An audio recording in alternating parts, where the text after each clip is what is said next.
আমাদেরকে দিলেন না, 1500 টাকা দিয়ে তো চিকিৎসা কোনোভাবে হয় না। তবুও তো আমরা এতে সন্তুষ্ট করতে চাই। ইস্পাসের বাড়ি ভাড়া স্যার আমরা ফিরবো না। আমরা প্রত্যাশা দিচ্ছি, আমরা প্রিন্সিপাল আসিফ ভাই, মাইনুদ্দিন ভাই সহ অন্যান্য নেতৃবৃন্দকে আমরা আমাদের মুখপাত্র হিসেবে নিয়োগ দিয়ে গেলাম। স্যার আজকে ওইকাল 4টার আগে আমাদের হাতে পরিবর্তন দিয়ে দেন। আলোচনার মানে আর কালক্ষেপণ করবেন না।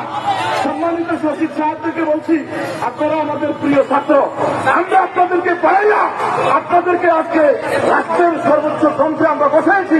আজ আমরা আমাদের অধিকারের জন্য রাস্তাঘাটে দূর দূরত্ব থেকে এসেছি। স্যার আমাদের কথাটা আপনারা বিবেচনা করবেন। পুলিশ ভাইদেরকে ধন্যবাদ দিই, আপনারা আমাদের যথোপযুক্ত নিরাপত্তা দিয়েছেন। আল্লাহ আপনাদেরকে বরকত দেন। আমি আর কিছু বললাম না, আমাদের দাবি মানতেই হবে। আসসালামু আলাইকুম ওয়া রাহমাতুল্লাহ।